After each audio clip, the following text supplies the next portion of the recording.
네, 오늘 디모데전서 4장 13절 말씀으로 여러분과 함께 말씀을 나누려고 합니다. 여러분, 오늘 제가 설교하려고 하는 주제, 특별히 PPT 자료는 이 공동체 성경 읽기라는 하나의 운동의 연계성 선 위에 있습니다. 제가 지금 공동체 성경 읽기 교회 연합이라는 단체의 이사로 있는데, 여기는 성경을 함께 읽자, 혼자만 읽는 게 아니라 공동체가 함께 읽고 그 말씀을 함께 나누는, 그래서 말씀으로 다시 한번 돌아가려고 하는 교회의 운동들입니다. 거기서 제작된 여러 자료들을 제가 활용을 해서 설교 PPT 자료를 좀 만들어 보았고, 또 오늘 제가 설교하는 내용은 말씀을 낭독하라라는 책, 이것도 역시 Public Reading of Scripture라고 공동체 성경 읽기가 왜 중요한지를 또 나누는 설교학자의 책입니다. 그 내용까지 포함해서 여러분과 함께 말씀을 나누도록 하겠습니다. 한국 개신교인들, 기독교인들의 성경 읽기 실태를 조사를 했더니만 대부분의 성도들은 성경을 읽고 싶어 한다. 어떻게든 읽고 싶어 한다. 그 중에 특별히 성경은 하나님의 말씀이라고 믿는 사람들이 많고요.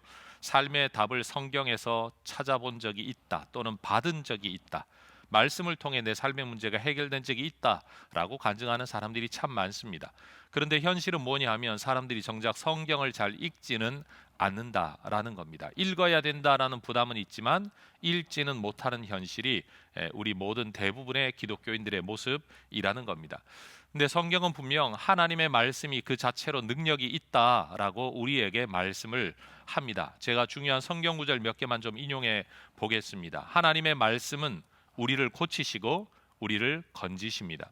하나님의 말씀으로 우리를 하나님의 백성으로 낳으셨다라고 말합니다. 부모는 육체로 나를 낳았지만 하나님은 말씀으로 우리를 거듭나게 하십니다. 베드로서는 말을 합니다. 우리가 거듭난 것, 그것은 바로 하나님의 말씀으로 된 일이다.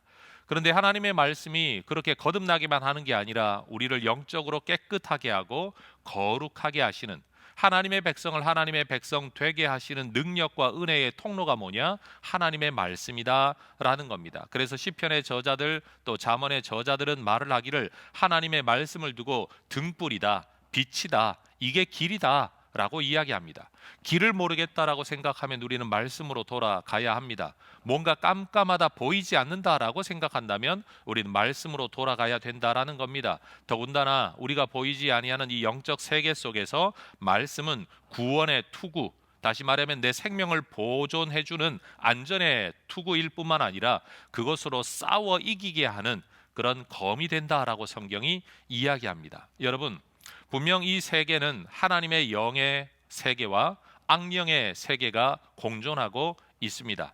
물론 하나님이 세상 모든 만물을 통치하시는데 세상을 말씀으로 만드신 하나님께서 세상을 다스리는 것도 말씀으로 다스리고 계시는데, 여러분, 우리가 귀신으로 씨름을 해서 이기겠습니까? 격투기를 해서 이기겠습니까? 돈으로 이기겠습니까? 잘생긴 걸로 이기겠습니까? 아니면 세상의 권력으로 악한 영을 이길 수 있겠습니까? 성경은 악령을 대적하여 이길 수 있는 유일한 무기는 말씀이다 라고 이야기를 하는 겁니다. 그러니 내 상황 속에서 하나님의 역사가 아닌 뭔가 하나님의 은혜, 생명의 부유함을 나타내지 아니하고 깨뜨리는 일체의 어떤 상황과 영향력이 있다라고 느껴진다면 우리는 그 상황을 극복하는 길이 말씀밖에 없다라는 것을 꼭 기억해야 할 것입니다. 그래서 우리는 하나님의 말씀을 사모해야 합니다. 어린아이가 배가 고프면 울면서 보채면서 젖을 요구하듯이 우리는 하나님의 말씀을 그렇게 사모해야 된다. 특별히 성인들에게는 이렇게 말을 합니다. 순금보다 더 사모해라. 여성분들, 다이아몬드 반지보다 말씀을 더 사모해야 된다. 성경이 그렇게 이야기하는 거예요. 우리 남성분들, 어떤 가전제품이나 자동차보다 말씀을 더 사모해야 된다. 우리가 그런 열망을 가지고 말씀을 대해야 된다. 성경 그렇게 이야기를 한다는 거죠. 오늘 우리가 읽었던 본문, 내가 이를 때까지 읽는 것과 권하는 것과 가르치는 것에 전념하라 라고 이야기를 합니다. 말씀에 대한 세 가지의 명령이죠. 바울이 디모데에게 한 명령입니다. 그런데 디모데가 성도들을 대상으로 해야 할 일이 이 세 가지다 라고 이야기를 하니 성도들의 형편에서는 이 세 가지가 우리가 듣고 따라가야 될 길이로구나 라고 우리가 배워야 될 줄로 압니다. 한번 따라해 보십시다. 말씀을 읽어야 합니다. 설교를 들어야 합니다. 말씀을 배워야 합니다. 그게 오늘 설교의 제목인 거예요. 오늘 이 성경 구절 디모데전서 4장 13절의 말씀을 변형한 거죠. 읽어야 한다. 그런데 여러분, 이 읽음은 개인적인 읽음을 말하는 게 절대 아닙니다. 여러분, 오늘 우리는 인쇄술이 발달되어져서 이런 성경책을 각자가 다 가지고 읽고 원할 때마다 펴서 읽을 수 있지만, 여러분, 구약 시대나 아니면 지금 이 바울이 디모데에게 편지를 할 때도 이러한 글들이 보통 사람들에게 항상 누구나 가질 수 있는 글이 전혀 아니었습니다. 인쇄술이 없었기 때문에 손으로 필사 베껴 쓰는 일을 해야 됐고, 베껴 쓰는 걸 여러분 도대체 얼마나 해야 웬만한 성도들이 책을 다 가질 수 있겠습니까? 그러니 정말로 어려운 것이어요. 그러니까 성경을 읽는다라는 개념은 개인에게 성경을 읽어라 하는 게 아니라 네가 성경을 읽어 주어야 한다라는 말로 이해하는 것이 성경 원 상황의 의미에는 훨씬 더 적합하다라는 겁니다. 하나님의 말씀, 책으로 가지고 있지 못한 그들도 하나님의 말씀을 들을 수 있도록 너는 성경을 퍼블릭하게, 공적으로 늘 읽어주는 이 일을 열심히 해야 된다. 그리고 그 말씀을 읽어주고만 끝나면 안 된다. 그 말씀에 근거하여서 성도들을 권해야 된다. 삶을 권면해야 된다. 그리고 자세히 풀어 가르쳐야 된다. 목회자는 자고로 이 일을 열심히 하는 사람이다 라고 바울이 디모데에게 편지를 한 겁니다. 그러니 여러분, 이 성경 구절 안에서 교회가 해야 할 일이 뭐냐, 특별히 성도들이 해야 될 일이 뭐냐, 목사들이 해야 될 일이 뭐냐가 아주 분명하게 나타나는 거지요. 말씀의 공동체는 말씀을 읽고 들어야 하고, 말씀을 설교하고 권하여 삶에 적용해야 되고, 성경 자체가 어떤 것인지를 자세히 풀어 배우는 것, 그럼으로써 하나님 나라의 가치관을 가지게 되는 것이 우리 그리스도인들이 해야 할 일이다라는 사실입니다. 여러분, 성경의 역사를 보면 항상 말씀 중심으로 하나님의 공동체가 이루어져 왔다는 것을 성경은 기록하고 있습니다. 여러분, 모세가 어떤 면에서는 하나님의 말씀이라는 글을 처음 기록한 사람이지요. 그는 이 출애굽기에서도 하나님의 말씀을 성도들에게 낭독하고 듣게 했습니다. 여러분, 누군가는 읽어 주어야 했기 때문에 읽어야 했고, 그것을 말로 소리내어 낭독하면 성도들은 그 말씀을 듣는 겁니다. 오늘 우리는 성경을 읽고 있지만 옛날 구약의 성도들은 말씀을 들었다라는 겁니다. 이 말씀을 듣기 위하여 열심을 내었고, 사모하고 읽혀지는 자리, 들려지는 자리에 열심으로 나아갔었다라는 거죠. 신명기 31장에서도 모세의 마지막 설교에서 그가 남은 백성들에게 권면하는 내용이 뭐냐? 이 율법의 말씀을 낭독해라. 온 이스라엘이 듣게 해라. 모일 때마다 이런 일들이 있어야 된다라고 특별히 권면했다는 겁니다. 이런 모세의 가르침을 이어받은 여호수아가 여러분, 백성들 앞에서 율법의 말씀을 낭독합니다. 그래서 낭독하지 아니한 말씀이 하나도 없다라는 말은 모세가 전해준 성경의 말씀들을 다 읽어 주었다라는 뜻이겠죠. 이것이 모세와 여호수아 시대를 거치는 여러분 구원 공동체, 하나님 백성 공동체의 말씀 사역이었습니다. 여러분, 이후로 이스라엘 백성들이 이 가나안 땅을 살아가는 동안에 우리가 흔히 말하는 이 사사 시대, 그리고 상당히 많은 왕들의 통치 시대에도 이들은 이 말씀을 읽거나 말씀을 공적으로 듣는 일에 열심을 내지 않았던 것 같습니다. 다윗은 개인적으로는 하나님의 말씀을 사모했던 모양인데 이스라엘 공동체 전체를 모아놓고 하나님의 말씀을 읽어주었다라는 글은 없습니다. 오히려 훗날 요시야라는 왕이 잊어버렸던 율법의 책을 발견한 다음에 이 율법의 말씀을 무리들의 귀에 읽어 들려주었다, 낭독했다라는 성경의 구절이 열왕기하 23장에 등장하는 거죠.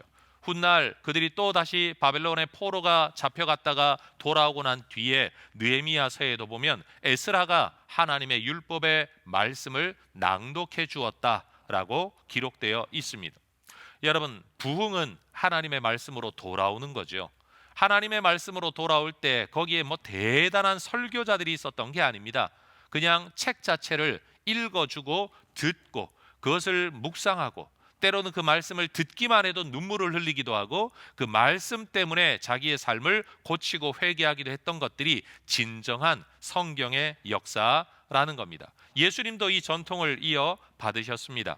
유대인들이 모일 때마다 회당에서 율법의 말씀을 공적으로 낭독하고, 그리고 이 시대에는 좀 더 설교가 발전되어졌습니다. 낭독된 말씀을 풀어 가르치거나 설교하는 형태의 이러한 오늘날의 예배 모형이 바로 회당적 전통을 이어받고 있는 것이죠. 구약의 제사는 짐승을 잡아들이는 제사였다면 이 회당적 제사는 말씀 중심의 제사였습니다. 예수님도 이런 형태의 신앙생활을 우리에게 가르쳐 주셨지요.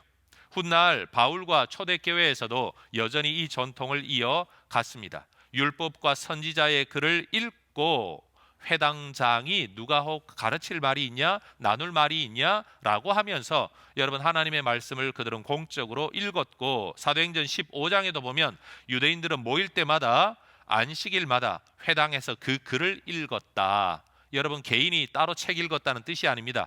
자기 성경책 들고 구석구석에 앉아서 책을 읽은 게 아니라 누군가가 낭독하는 글을 그들이 읽게 되었다라는 거죠. 골로새서 말씀에도 바울은 성도들에게 권면합니다. 이 말씀을 읽어라. 그리고 옆에 사람들에게도 전해주어 읽게 해라. 그리고 너희들도 낭독해 주어라 라고 권면을 한 겁니다.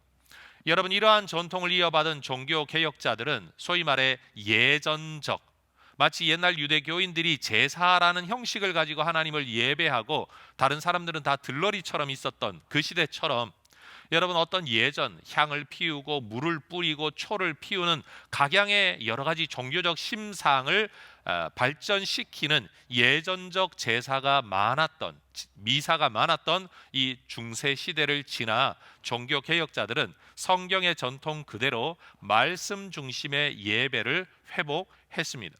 종교개혁자인 루터도, 칼빈도, 즈빙길리도, 그리고 잔 낙스도 우리가 서 있는 장로교 전통은 바로 이러한 켈빈과 그리고 잔 낙스라는 사람의 계열을 이어받은 우리의 전통인데, 그래서 여러분 장로교회에 그러면 말씀, 성을 설교, 성경 공부 이런 걸 우리가 강하게 강조하는 교단이 바로 우리가 속해 있는 교단이고, 이것이 바로 종교개혁의 전통을 이어받고 있는 것이죠. 현대에도 많은 사람들이 우리가 잃어버린 것이 무엇이냐, 다시 강조해야 되는 것이 무엇이냐라는 것을 이야기합니다. 유진 피터슨 목사님도 이야기를 하지요. 읽기라는 것은 음성을 사용하는 행위였다. 그리고 공동체적 행위였다라고 이야기를 합니다. 우리는 성경 읽기를 눈으로 생각하면서 읽어가는, 여러분 아무런 음성이 없는 어떤 행위라고 생각을 하고 있지만, 성경을 읽어야 된다라고 말을 할 때는 그것은 두 가지 특징이 있다는 거죠. 첫 번째는 음성이라는 것과 두 번째는 공동체라는 것이 있었다. 성경 어디를 보더라도 여기에 이 모든 것들이 강조되어 있다라고 이야기를 하는 겁니다. 보네퍼라는 목사님도 이야기를 하죠. 성경을 계속해서 읽어나가는, 연속적으로 성경을 꾸준하게 읽어나가는 일이 오늘날 그리스도인들에게는 너무나도 중요하다라는 겁니다. 여러분 우리 개신교회 전통 안에서 성경 읽기는, 공적인 성경 읽기는 몇 가지 형태로 발전되어 왔습니다. 첫 번째는 예배 시간에 성경을 봉독하는 거죠. 오늘도 설교 전에 사회자가 여러분과 함께 하나님의 말씀을 소리내어 읽었습니다. 우린 이것을 성경 받들봉자입니다. 성경 말씀을 받들어 읽는다. 성경 봉독입니다. 공동체가 함께 하나님의 말씀을 읽는 겁니다. 그런데 여러분 단점은 무엇입니까? 설교할 구절만 읽습니다. 너무 짧습니다.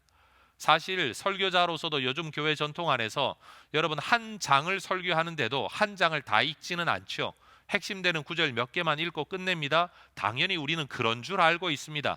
그러나 원래 전통은 그렇지는 않았습니다.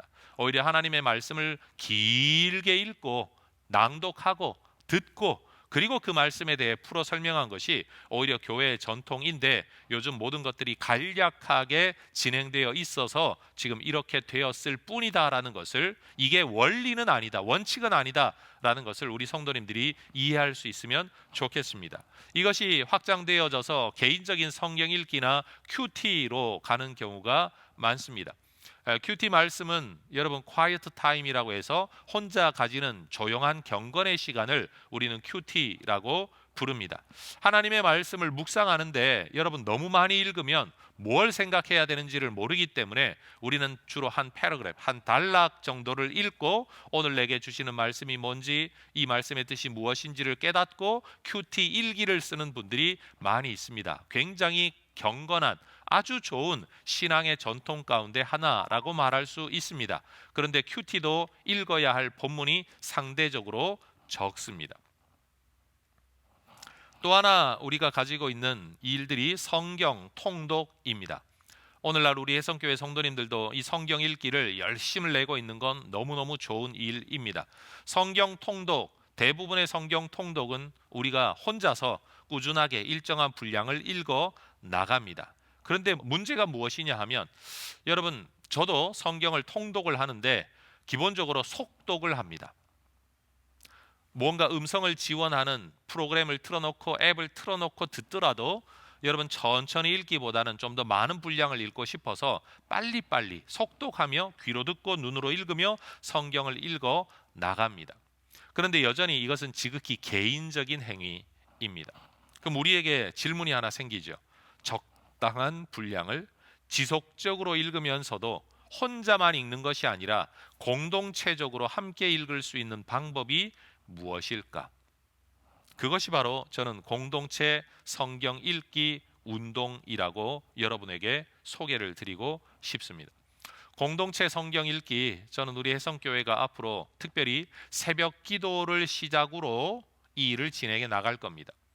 새벽 기도, 여러분 언제나 말씀을 듣는 시간인데 여러분 이것을 설교라는 관점에 포인트를 두는 게 아니라 성경 공부에 포인트를 두는 게 아니라 읽기에 포인트를 두는데 각자가 읽으세요가 아니라 함께 음성 지원되는 성경 낭독자의 낭독을 함께 듣고 그 다음에 거기에서 함께 읽고 그리고 설교자가 거기에 대하여 간략하게 기도 제목을 함께 나누고 그렇게 하루를 시작하는 새벽 기도 운동을 여러분 새해부터 우리가 시작을 하려고 합니다. 1월 3일부터 말이에요.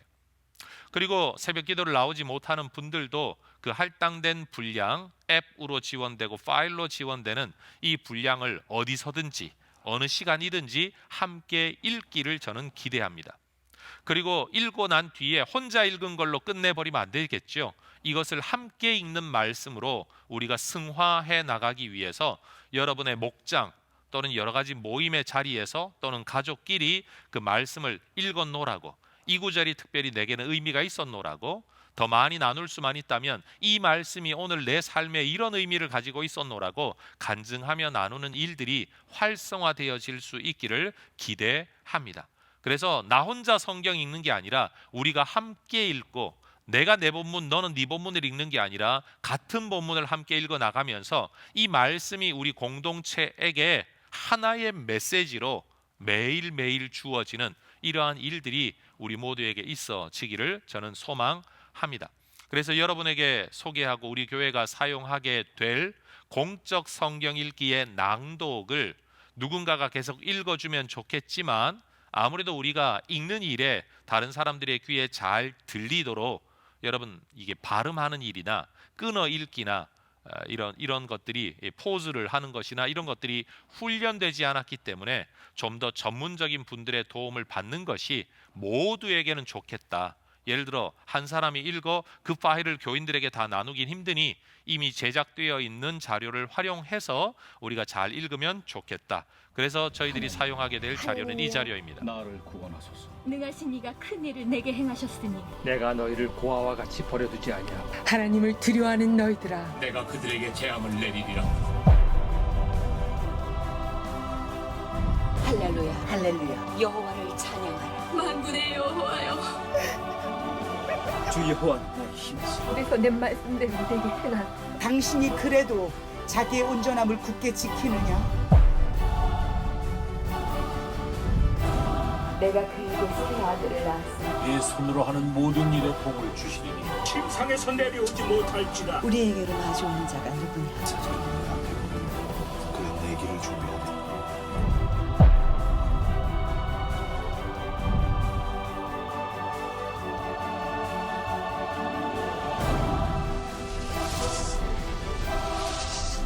은혜와 감동이 갑절로 된다는 예수님이 말을 걸듯 이 성경이 조금 더 쉽게 쉽고 재미있고 편하게 살아있는 말씀을 정말 맛있게 들으셨으면 좋겠어요. 여러분들의 주님 만나보셨으면 합니다.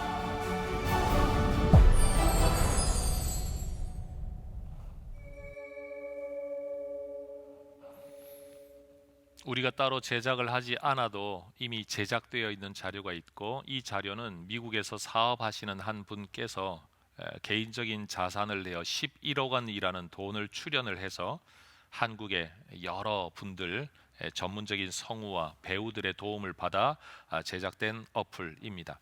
지금 이 운동은 전 세계적으로 퍼져나가고 있어서 각국의 각 나라에서 각국의 연예인들과 또 성우들을 동원해서 지금 성경 읽기 앱들이 개발되고 있습니다. 한마디로 말씀, 그 말씀이 그냥 이 말 저 말하고 설교자들이 세상 이야기하고 신문 이야기하고 정치 이야기하는 그런 말씀이 아니라 정말로 우리가 믿고 붙들어야 될 성경 말씀, 그 자체를 우리가 얼마나 더 가까이 하고 더 많은 사람들에게 다가갈 수 있게 하느냐라는 이유 때문에 만들어진 일들이고, 이것이 지금 저도 참여해서 이것을 더 확산하려고 하는 일들을 해나가고 있다라는 거죠. 공동체 성경 읽기라고 유튜브에서 검색을 하시면 여러분들께서 언제든지 구독을 할 수 있고, 또 구독 신청을 하면 매일 정기적으로 여러분에게 문자로 카카오톡으로 받아서 바로 읽을 수가 있습니다. 또 여러분 어플리케이션, 여러분 이게 안드로이드든 아니면 애플이든 앱 스토어에 들어가서 공동체 성경 읽기 PRS, Public Reading of Scripture를 검색을 하면 앱을 다운받을 수가 있습니다. 이 프로그램은 여러 가지를 제공해 줍니다. 우리가 교회에서 공적으로 사용할 건 하루에 약 20분 정도의 성경 읽기를 하는 프로그램을 우리는 새벽 기도에 사용하게 되겠지만, 이 외에도 사실은 한 주에 약 90분 이상의 성경을 몰아서 읽는 프로그램도 제공을 하고요, 가정 예배 프로그램도 제공을 합니다. 다양한 형태로. 또 이 프로그램을 활용해서 CGN TV에서는 목사님들의 간략한 그 분량에 대한 설명을 포함시킨 영상들이 또 CGN TV에서 제공되기도 합니다.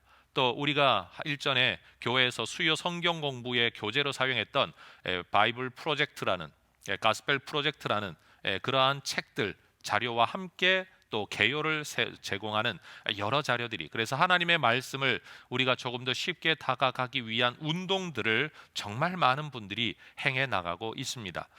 우리가 이런 것들을 개발할 만한 능력 또는 금력은 없지만 이미 좋은 의도를 가지고 개발한 분들의 자료를 우리가 활용해서 우리의 신앙에 도움을 얻을 수 있는 건 하나님 나라의 또 다른 협력이라고 저는 생각을 합니다. 그러니 여러분, 우리가 이 하나님의 말씀을 읽어 나갈 때에 그냥 혼자서 읽는 것 중요한데, 사실은 성경을 읽다가 보면 내가 원래 알고 있는 만큼만 보이는 경우가 참 많습니다. 그래서 조금이라도 도움을 받아서 깨달으며 배워가며 읽으면 우리에게 참 많은 유익이 있죠. 예를 들어 여러분에게 이런 자료를 한번 공개해 봅니다. 성경을 읽은 때에 이렇게 옆에서 그림으로 지원을 해 주는 겁니다. 단과 납달리와 갓과 아세리요, 야곱의 허리에서 나온 사람이 모두 70이요. 요셉은 요셉과 그의 모든 형제와 그 시대의 사람은 다 죽었고, 이스라엘 자손은 생육하고 불어나 번성하고 매우 강하여 온 땅에 가득하게 되었더라. 요셉을 알지 못하는 새 왕이 일어나 애굽을 다스리더니 그가 그 백성에게 이르되, 이 백성 이스라엘 자손이 우리보다 많고 강하도다. 자, 우리가 그들에게 대하여 지혜롭게 하자. 두렵건대 그들이 더 많게 되면 전쟁이 일어날 때 우리 대적과 합하여 우리와 싸우고 이 땅에서 나갈까 하노라. 감독들을 그들 위에 세우고 그들에게 무거운 짐을 지워 괴롭게 하여 그들에게 바로를 위하여 국고성 비돔과 라암셋을 건축하게 하니라. 그러나 학대를 받을수록 더욱 번성하여 퍼져나가니 애굽 사람이 이스라엘 자손으로 말미암아 근심하여 이스라엘 자손에게 일을 엄하게 시켜 어려운 노동으로 그들의 생활을 괴롭게 하니 곧 흙 이기기와 벽돌 굽기와 농사의 여러 가지 일이라. 그 시키는 일이 모두 엄하였더라. 애굽 왕이 히브리 산파 십부라라 하는 사람과 부하라 하는 사람에게 말하여 이르되 너희는 히브리 여인을 위하여 해산을 도울 때 그 자리를 살펴서 아들이거든 그를 죽이고 딸이거든 살려두라. 그러나 산파들이 하나님을 두려워하여 애굽 왕의 명령을 어기고 남자 아기들을 살린지라. 애굽 왕이 산파를 불러 그들에게 이르되 너희가 어찌하여 이같이 남자 아기들을 살렸느냐? 산파가 바로에게 대답하되 히브리 여인은 애굽 여인과 같지 아니하고 건장하여 산파가 그들에게 이르기 전에 해산하였더이다. 하나님이 그 산파들에게 은혜를 베푸시니 그 백성은 번성하고 매우 강해지니라. 그 산파들은 하나님을 경외하였으므로 하나님이 그들의 집안을 흥왕하게 하신지라. 그러므로 바로가 그의 모든 백성에게 명령하여 이르되 아들이 태어나거든 너희는 그를 나일강에 던지고 딸이거든 살려두라. 네. 성경을 읽으면 오늘 우리는 휴대폰을 사용하는 시대라서 대부분 신문 기사를 머리글만 읽지 내용 기사를 거의 안 읽는 시대이죠. 뭐든지 자료를 그냥 빨리 넘기면서 눈으로 띄는 것만 좋아하지 그것을 깊이 생각하지 않는 시대인 것 같습니다. 성경을 읽을 때도 우리가 속독을 하는 이유는 빨리 읽겠다, 많이 읽겠다는 욕심으로 말씀을 읽는데 정작 그 말씀을 곱씹어 생각하고 묵상하는 일은 별로 없이 읽으면서 그냥 떠오르는 것만을 떠올리며 우리는 지나가고 있는 것 같습니다. 제가 성경을 속독해 보아도 그런 것 같아요. 목사로서 내가 그래도 성경 어느 쯤은 읽어야지, 빨리 읽어야지 그렇게 생각을 하지 그 말씀 단어 하나를 곱씹지를 않는 경우가 많은 것 같습니다. 전 우리 해성교회가 다시 한번 하나님의 말씀으로 다시 한번 우리가 새로워질 수 있기를 소망합니다. 여러분, 우리가 무슨 이벤트를 새로 하면 교회가 새로워지겠습니까? 아니면 건물 정말 새로워야 한다고 새로워지겠습니까? 우리의 존재가 새로워지고 하나님의 역사 안에 들어갈 수 있는 방법은 저는 말씀이라고 생각을 합니다. 여러분, 기독교인도 아니었던 마하트마 간디가 기독교인에게 대하여 이런 말을 했습니다. 이 문장은 여러분과 함께 같이 한번 읽어보기를 원합니다. 시작. 당신 내 크리스찬들은 모든 문명들을 산산조각 내고 세상을 발칵 뒤집을 정도로 충분한 다이너마이트가 들어있는, 또한 전쟁으로 찢긴 이 땅에 평화를 가져다 줄 문서를 쫓는 사람들입니다. 그러나 당신들은 그 문서를 마치 한낱 한 권의 좋은 문학 작품 정도로만 여기고 있습니다. 자기가 믿지도 않으면서도 성경 말씀의 가치를 이렇게 대단하다라고 인정하고 있는데, 정작 여러분, 이 간디가 기독교에 대하여 긍정적인 면과 부정적인 면을 다 가지고 있었는데요. 성경의 가르침 자체에 대해서는 굉장히 고평가를 했습니다. 그런데 이 기독교에 대하여 부정적인 어떤 이유는 영국이 인도를 식민지 통치하는 동안에 그 영국 사람들이 가지고 있었던 기독교 전통과 문화에 대하여 너무나도 인도 사람들이 고생을 했기 때문입니다. 그래서 간디는 그런 말을 했죠. 기독교는 가져가고 예수는 남겨놓아라 라는 말까지 했다고 합니다. 그런 어떤 전통 속에서 그가 볼 때도 성경 말씀은 정말 대단한 능력이 있는 하나님의 말씀인 겁니다. 그런데 정작 자기가 볼 때도 기독교인들이라는 사람들이 말씀을 대하는 태도는 그저 좋은 문학 작품 책 한 권 정도로만 여기는 그런 모습을 오히려 교회 바깥에 있는 사람이 교회 안에 있는 우리를 향해 이야기를 하고 있다라는 겁니다. 여러분, 우리는 드라마를 묵상하면서 보죠. 그렇죠? 내가 좋아하는 스포츠는 묵상하면서 보지 않습니까? 그런데 하나님의 말씀은 사실 일주일이 지나면서 꼬박꼬박 챙겨서 읽거나 듣거나 잘 하지를 않는 것 같습니다. 다시 한번 하나님의 말씀으로 돌아갈 수 있으면 얼마나 좋을까요? 제가 성경 읽기 또는 보급, 말씀에 대하여 제가 강조하는 이유는 개인적인 삶에 근거하기도 합니다. 저는 그냥 성경을 읽으라고 해서 읽었을 뿐이고, 성경을 읽다가 그냥 내 마음속에 목사가 되어야 되겠다, 말씀을 위해 내 인생을 내어드려야 되겠다라고 생각을 했습니다. 어느 누구의 권면을 받은 적이 없고 그렇게 하라고 요구된 적도 없습니다. 오히려 모두가 뜯어 말리는데도 불구하고 나는 너무나도 분명한 내 삶의 꿈이 있었던 사람인데도 불구하고 그 꿈을 다 포기하고 이 길로 가야 되겠다라고 확신을 하면서 나를 이끌고 갔던 건 그 시작은 성경 읽기였습니다. 지극히 개인적인 성경 읽기였지만 말씀은 읽기만 해도 성령이 역사하신다는 것을 저는 개인의 간증으로도 얼마든지 말할 수 있기 때문에 저는 그래서 이 말씀의 보급 또는 말씀 운동, 그것이 설교 운동이든 말씀 운동이든 신학과 성경 읽기 아니면 여러 가지 기독교적 사고에 대한 것이든 말씀에 대해서는 저는 개인적인 간증을 가지고 확신을 가지고 이런 일들을 하게 된다라는 거죠. 목사이니까 한다가 아니라 나를 목사 되게 만들었던 그 말씀, 그렇기 때문에 한 청소년의 삶을 뒤집어 놓을 수 있는 하나님의 말씀이라면 우리가 이 말씀을 만약에 읽는다면 우리의 삶도 새로워질 것이라고 저는 확신을 합니다. 그 옛날 하나님의 백성 공동체가 공적으로 모여서 성경 말씀을 누군가는 읽어주고 누군가는 듣고 또 풀어 설명하는 것을 들으면서 예배하고 신앙의 가치관을 하나로 세워 나갔던 것처럼 저는 오늘날 누군가가 읽어주지는 않더라도 이렇게 어플리케이션을 가지고 자료들을 가지고 읽어주는 말씀을 함께 어우러져 읽으면서 또 나누면서 그리고 오늘 저처럼 이렇게 설교하면서 또는 훈련반에서 성경 공부를 하면서 여러분의 혜성교회가 말씀의 공동체로 세워져 갈 수 있기를 주의 이름으로 축원합니다.